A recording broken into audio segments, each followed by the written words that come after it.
नमस्कार साथियों, जय हिंद। अभी बात होगी शिक्षक बहाली के विषय पर, अभी बात होगी फर्जीवाड़ा के विषय पर और कई तरह की खबरें। कई अखबारों ने अपने सुर्खियों से इसको प्रकाशित किया है कि बिहार में लगभग 24,000 शिक्षक फर्जी हैं। 24,000 शिक्षकों के फर्जी के जो सवाल हैं, उस पर किस तरह की चीजें सामने आ रही है, उसमें सीटेट वाले मामले को लेकर साथियों आपको याद होगा। और जो चीजें सब जगह से प्रकाशित जो हो रही है खबरें, उसमें माननीय उच्च न्यायालय ने स्पष्ट कहा था कि कई ऐसे अभ्यर्थी हैं जिनका 60% से कम नंबर है, यानी 90 नंबर से कम जैसे ही हैं, उनको दूसरे राज्य के लोग उनको सीटेट वाले मामले में उनको प्रतिबंधित किया जाएगा, उनको चिन्हित किया जाएगा।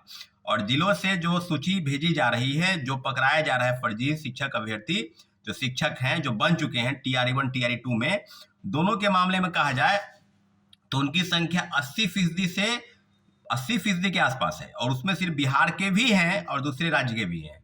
तो कई जगह पर कई कई चीजों पर अगर आकलन करेंगे तो ये बात पाएंगे। ऐसा तो नहीं है कि हम लोग जो आरोप लगा रहे थे बिहार शिक्षा व्यवस्था पर या शिक्षा विभाग और BPSC की जो कार्य प्रणाली है उस पर, तो ये बात तो 100% सच निकला। कहने की क्या जरूरत है कि माननीय उच्च न्यायालय ने जो कहा वो तो पहले से भी हम कह रहे हैं कि बड़े पैमाने पर फर्जीवाड़ा हुआ है। और फर्जीवाड़ा जो हुआ है उसका जीता जाता उदाहरण सिर्फ सीटेट वाले नहीं है।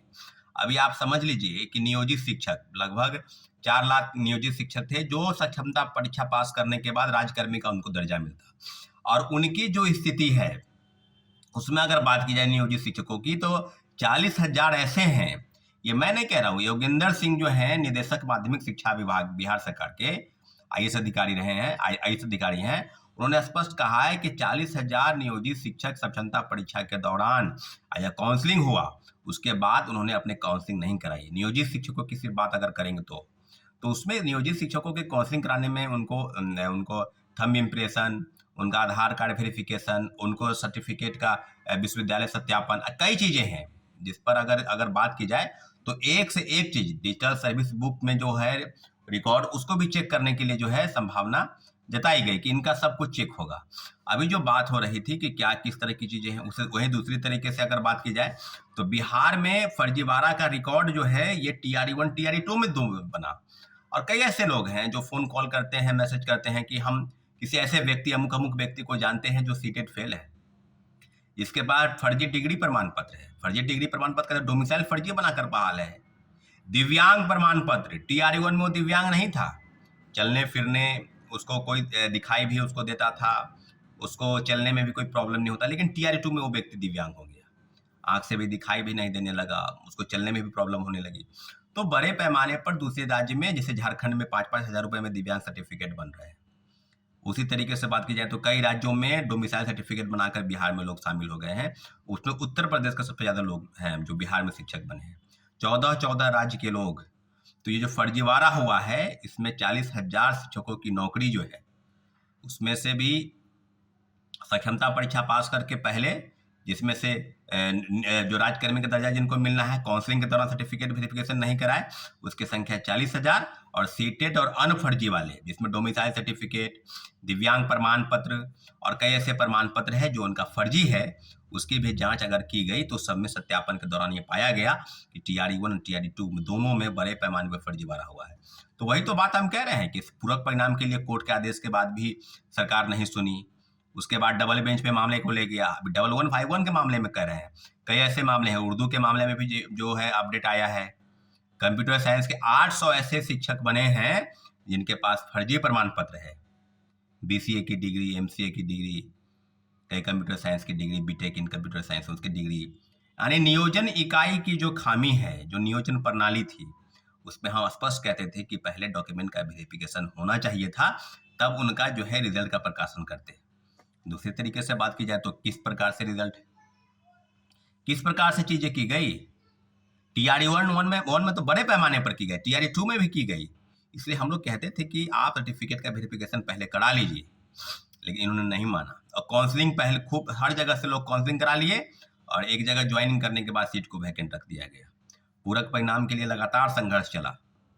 आपको याद होगा TRE1 में कहा जाए तो मात्र 2773 लोगों का रिजल्ट दिया गया। टीआरई 2 में 14,700 पदों की सूची भेजकर रिजल्ट को रोका गया। तब माननीय उच्च न्यायालय में याचिका दायर हुई दोनों मामले में, टीआरई 1 में भी दायर है, टीआरई 2 में भी। टीआरई 1 के कई जजमेंट आ गए हैं, टीआरई 2 की सुनवाई हो रही है। साथियों, बहुत विडंबना है कि इस प्रदेश में मेरिट वालों के साथ जो धोखा हुआ उसमें बड़े पैमाने पर फर्जीवाड़ा। सरकार तो नौकरी दे ही रही है, सरकार तो लगातार घोषणा कर रही है कि हम 10 लाख नहीं 12 लाख नौकरी देंगे। इसलिए इत्मीनान से चीजों को समझने की जरूरत थी कि फर्जीवाड़ा आखिर क्यों हो रहा है। दूसरी तरीके से रोस्टर क्लियरेंस के मामले में भी आपको हम बता दें, टीआरई 3 जो तीसरे फेज की बहाली में जो शिक्षक अभ्यर्थी हैं लगातार इंतजार कर रहे हैं। आप समझिए कि आंसर की जारी करने के लिए उनको कितना समय था उस दिन, और आज जो है आंसर जारी करने में उनको इतना दिक्कत हुआ, और हर चीज में प्रोविजनल आंसर की, फिर फाइनल आंसर की, उसमें भी। लेकिन हम बता दें आपको कि 31 तारीख तक 1 to 5 जो प्राथमिक शिक्षक है उनका रोस्टर क्लियरेंस होके जो विभाग सामान्य प्रशासन विभाग ने शिक्षा विभाग को भेज दिया था। दूसरी तरीके से बात की जाए तो 6 to 8 में मुझे लगता है आज से कल तक में रोस्टर क्लियरेंस हो जाएगा। बात बाकी 9, 10 और 11, 12 माध्यमिक और उच्चतर माध्यमिक दोनों मामले में अगर बात की जाए तो छठ पूजा के आसपास रोस्टर क्लियरेंस हो जाएगा। तो छठ पूजा के बाद जो है रिजल्ट के प्रकाशन की तैयारी धीरे धीरे शुरू हो जाएगी। साथियों, ये पक्की खबर आपको हम बता रहे हैं। टीआरई 3 में जो शिक्षक अभ्यर्थी हैं जिनके मन में सवाल था कि रिजल्ट कब आएगा, तो रोस्टर क्लियरेंस के मामले में चीजों को फंसा कर रखा गया था। और रोस्टर क्लियरेंस के साथ साथ बीपीएससी के अंदर भी खेल चल रहा है, उसकी भी जानकारी उन लोगों को है कि हम क्या कर रहे हैं। पूरी तरीके से शिक्षा विभाग और बीपीएससी की उस तानाशाही रवैये के खिलाफ हम लोग हैं, और निश्चित रूप से जो जिस प्रकार से फर्जीवाड़ा हुआ है और अखबारों की सुर्खियों ने उसको छापा है, आज उसको सोचने पर मजबूर कर रोस्टर क्लियरेंस के मामले में चीजों को फंसा कर रखा गया था। और रोस्टर क्लियरेंस के साथ साथ बीपीएससी के अंदर भी खेल चल रहा है, उसकी भी जानकारी उन लोगों को है कि हम क्या कर रहे हैं। पूरी तरीके से शिक्षा विभाग और बीपीएससी की उस तानाशाही रवैये के खिलाफ हम लोग हैं, और निश्चित रूप से जो जिस प्रकार से फर्जीवाड़ा हुआ है और अखबारों की सुर्खियों ने उसको छापा है, आज उसको सोचने पर मजबूर कर दिया है कि बिहार में बड़े पैमाने पर शिक्षकों की फर्जी बहाली हुई है।